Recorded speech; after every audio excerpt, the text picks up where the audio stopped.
Well, options expiration is over, and we got more of the same. Ping pong kind of trading. This price is moving back and forth within a range. It's been quite a while now. Maybe this week we'll get a movement out of this one way or the other. Friday's close on the S&Ps was a wide range bullish bar, and that implies traders believe that it can go up. And that's in context of a big down bar that was 2 Fridays ago. And we had the holiday. And so now prices have closed, let's just say halfway, give or take, and right under the 20 MA on the S&Ps here. And we're just going to see if this can follow through, go back up to the top of the range where we know sellers will be. And of course, if it breaks down below Friday's low, that would have bearish implications. And if we see a move under this bottoming tail bar, that's going to open up the door to, I think, could be a significant move to the downside in the short term to test this prior pivot over here, which is at about 6,700. But for the moment, it's just back and forth within the range. The NASDAQ 100, a little bit more erratic, as you know, with the technology and software going down.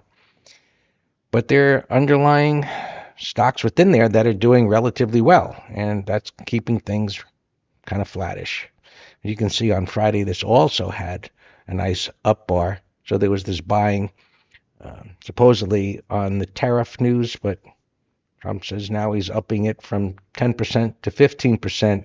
So it's on a moment-to-moment basis. We'll see what happens. And it's not the most comfortable environment, but it is what it is for now. As we look at these cues here, of course, the question is going to get above this little high, which opens up the door maybe to getting to the top of the range. Does it break below here? And if it does, since it actually has a swing low and a swing low, it'd be violating two swings. And I kind of doubt that this would hold at that point, but the market is just reacting in such a manner that it's uncertain, and it hits that level, and you just have to watch to see what it does.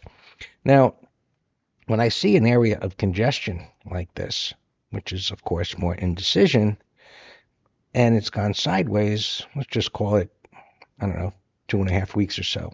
And I see 2.5 weeks of trading versus a violent swing low. This is creating an area of support and resistance. So again, indecision. If it can clear here, that size of that area should be able to at least move up to the top of the range. But breaking below here, seeing about 2.5 weeks or so of congestion, would one swing low hold it? Well, ultimately, the answer is we don't know. We do look at this and say, well, if all of this buying and selling occurred and now it falls apart, a way of saying it failed, odds are it would go down below that. So that just gives us a bias. We certainly would have to look to see what it does when it gets there. Now, what I'd be looking for when it gets there, intraday, would be, does it hang there for a little while and go sideways, attempt to go up and fail, like a topping tail bar or a bearish 180, and then I would look to short that, looking for it to go down. On a daily time frame, we would have to just wait to see what bar forms. It could just slice right through it with a big red bar, or it could come there and form a bottoming tail bar. So when prices are chopping sideways like this, we come to the best guesstimate as to what's going on. But as I said, it's day to day as to what is going on. And everybody's waiting to see what's going to happen in Iran with the tariffs and any other news item that might come out on any given day that could push the markets one way or another. The interest rates have come down quite a bit. That could have been what they call a flight to safety. There's been a lot of uncertainty where speculation that the market's going to fall apart for various reasons. And so money moves into bonds. This is the 30-year. This is the 10-year. And then you can see our sentiment gauges have worked off this bullish extreme, now coming to this bearish. They're buying a lot of calls up here. So from a contrarian point of view, it becomes bearish. And it limits the upside. That's the thought.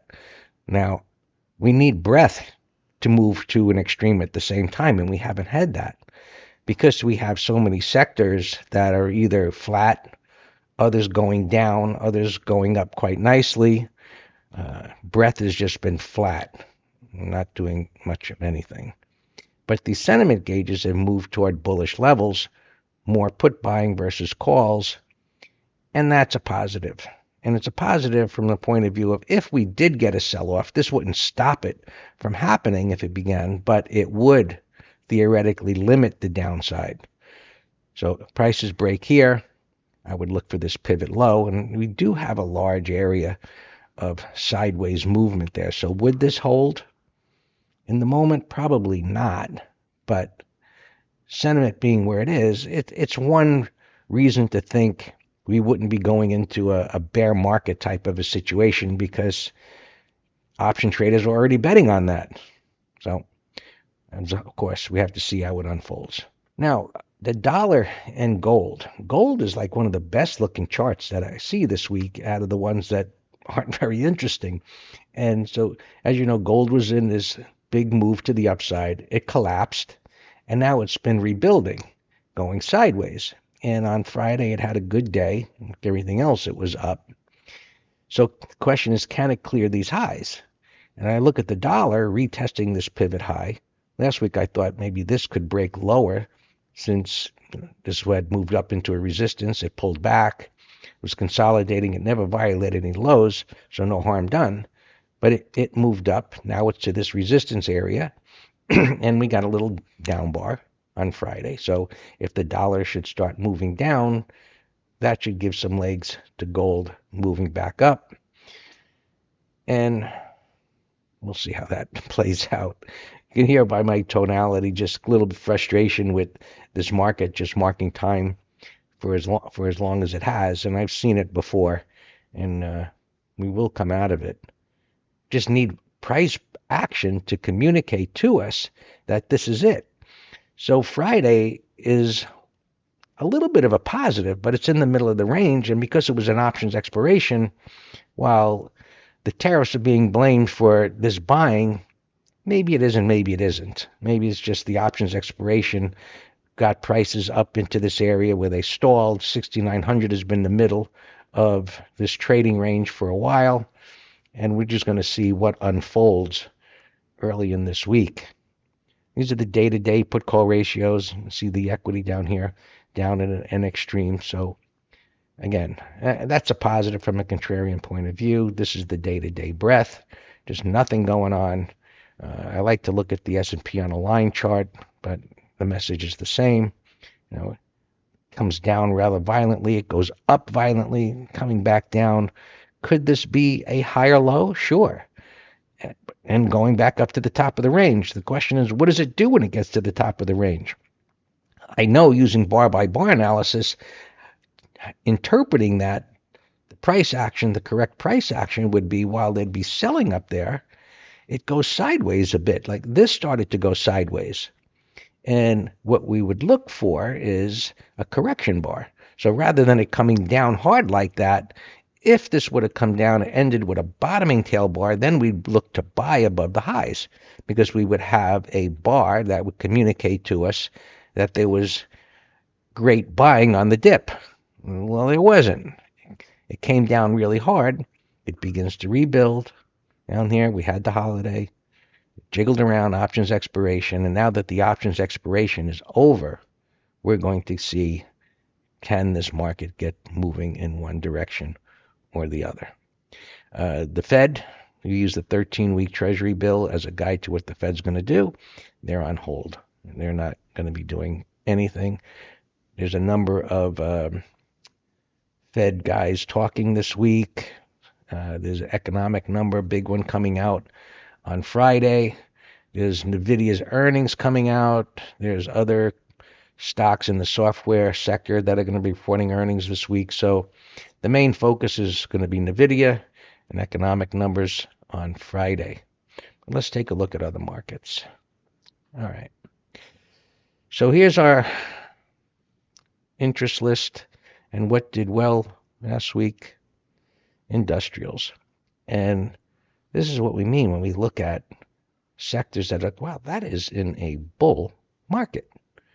Higher highs, higher lows, pullbacks into a rising 20, red bars being ignored, all the attributes of a bull market. You can see all green check marks. Looks great. Now, what else do we have? Well, communications. And it's like, well, what goes on there? This thing breaks down, it breaks out, breaks back down again, wide range bar back up on Friday. This is schizophrenic insanity back and forth. And of course, we could look inside there to see what's doing well or what's not doing well, bullish patterns. But hey, I've got this sorted by what's doing well at the top. So Verizon, that gapped up on earnings. This one is doing well. So not like we're not finding stocks that are interesting as far as directionally, but they don't form the ideal kind of patterns like this one, Comcast. This is better in that it moved higher. It's got a bottoming tail bar. It did leave some congestion there. Ideally, it would have another day or so going sideways. I look at the weekly time frame. It's okay. It's not great. It did back off from this minor support area. So some sideways price action would be ideal to move it sideways a little bit away from this resistance area. And this is the first time it's testing the declining 20 MA. So as I look at these different technical reasons and I see this part of the pattern and put it in the context of what I've explained, it's not the greatest, but it's okay. This is the one that Netflix, and they're looking to buy.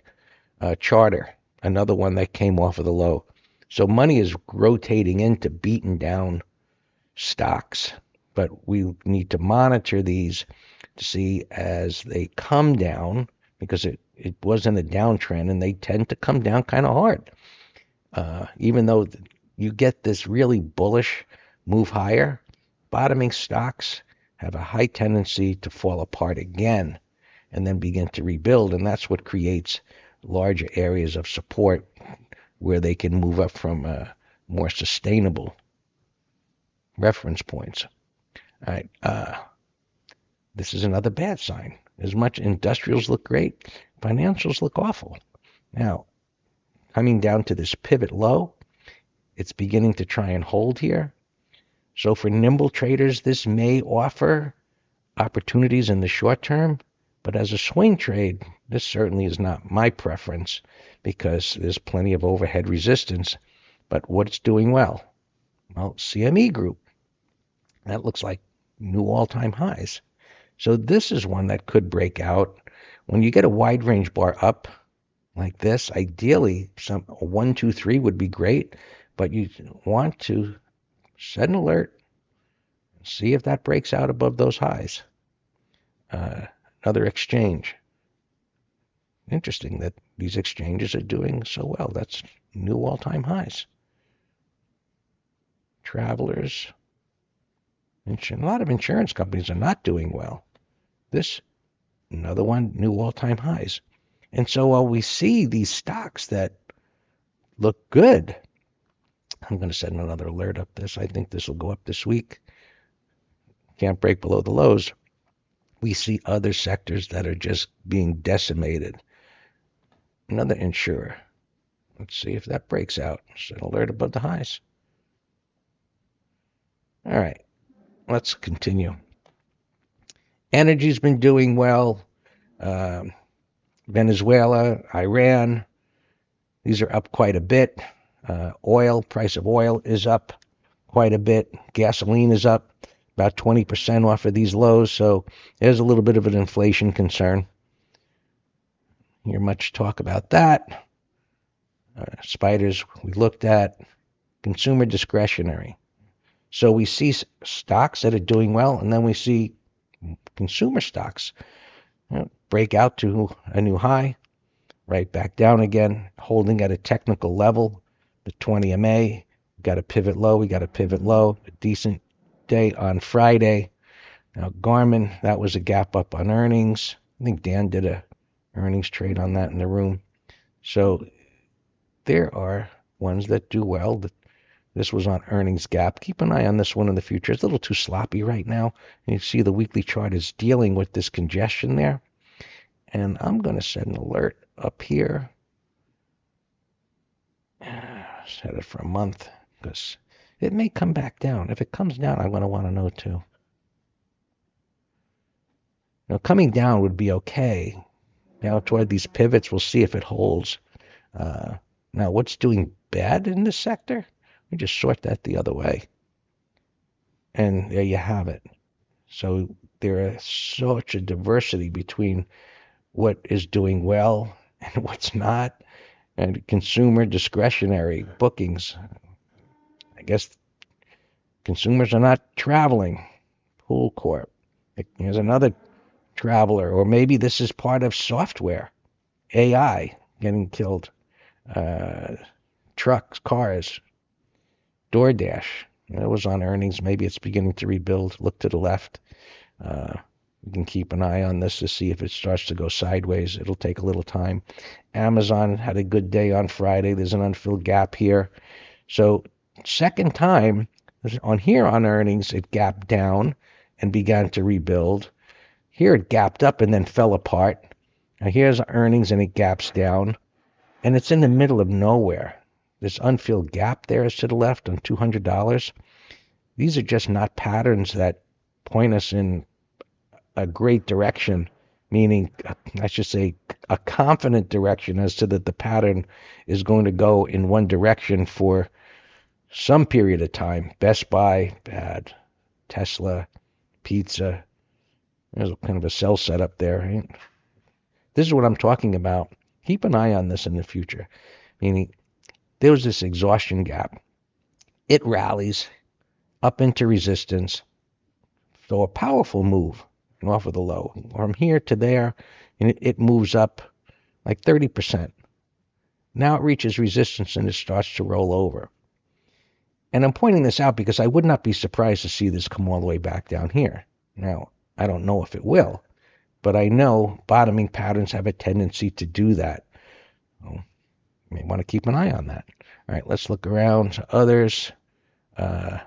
Technology, just awful price pattern, up and down, up and down.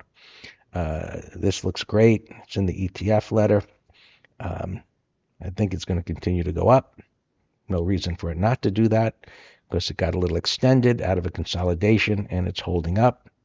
This is in the ETF letter as well. Looks great. We sold some as it came up to that resistance area. So far it's acting great.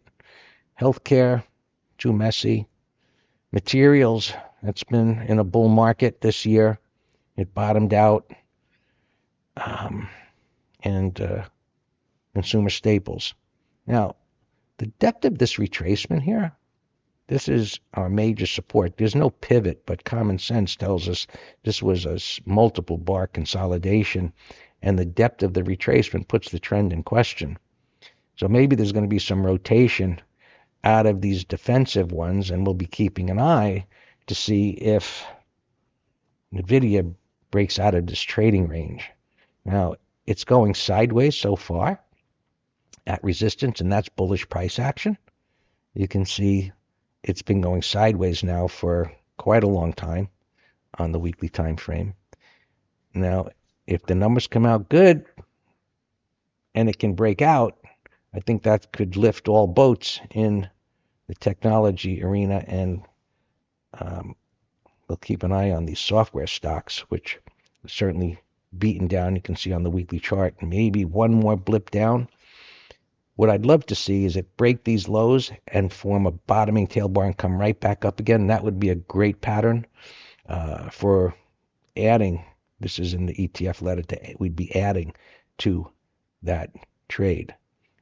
Within the sector, there are terrible looking things like this, and as beaten down as this was, it tried to move up and it got knocked back down again. There's nothing to the left. You can see on the weekly time frame. Now, ideally, bottoming price action happens when prices are in an area of support, but it doesn't always have to. So if you're a nimble day trader, if this was to form a green bar on Monday or whatever, Monday, Tuesday, go sideways here and prices could clear that high, this would be a short-term trade. Again, there's so many things that look just awful. They're down an awful lot, right? Like just flipping through these stocks in that sector. If I flip this the other way, you can find things that look great. So it's really a schizophrenic market environment.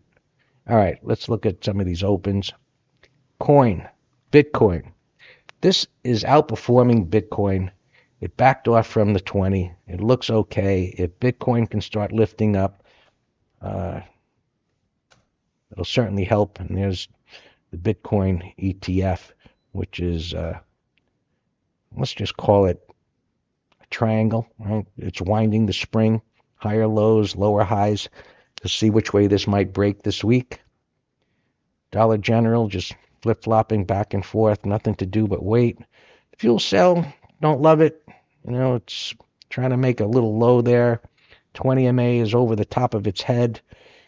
If it clears these highs, it'll pop up, but ideally these ones that come down like this and they form these little hooks, they go up, but we've got a wide bar, we've got an inside bar. We'll see what it can do. This one's holding up great. After this extended run, it had a down bar and flipped back up again. Got a 1, 2, 3 on the weekly. So that looks pretty good. Needs to clear the highs, of course.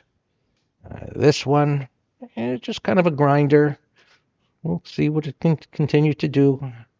Bar by bar, it's okay. Wide bar up, inside bar. You got a correction bar. It followed through on Friday. Ideally, it just keeps moving up, of course. It's coming up to resistance. This one, kind of a grinder, working its way higher. This one, fine, sideways after a move up. It's not giving back. If it can clear these highs, should take off. Nice move up, sideways.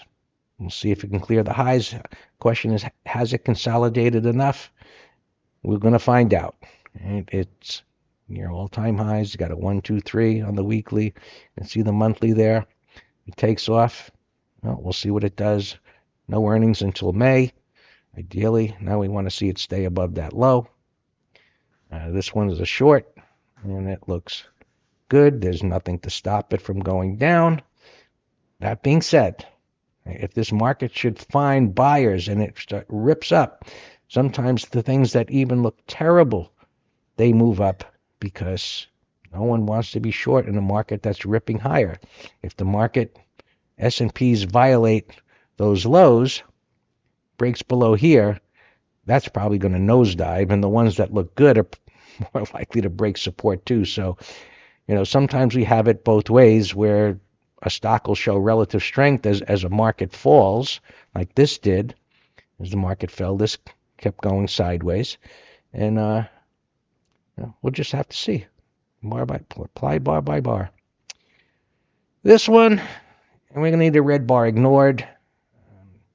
Aerospace and defense has been doing pretty good, that particular sector, but this one has not been able to get going. But if it takes out Friday's high, I believe it'll take off, because if we can get a red bar ignored like that near an area of resistance, it'll have room to move up. So we'll see what happens. And this one here looks pretty good. Regional bank.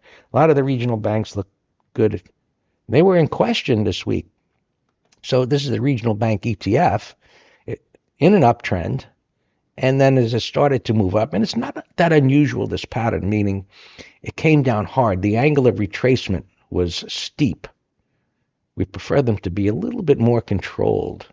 This one came down more vertically. So to get that topping tail bar isn't totally unusual, but if it was really bullish, it'd get the topping tail bar and it would be ignored. It would go sideways. So now it came down to retest, and we had the nice reversal on Friday. So that's a constructive pattern. Looks good. We'll see if this can get going. Everything Going to hinge on how things start to develop early in the week, what happens with Iran. Trump says 10 to 12 days, and if they don't do what he wants, he's going to blow them up. Who knows? But we'll see what happens there. There's eyes on NVIDIA and other earnings reports and the economic reports and so on. So there you have it. Day to day. And if you have questions, email us, Greg and Dan at Master Trader.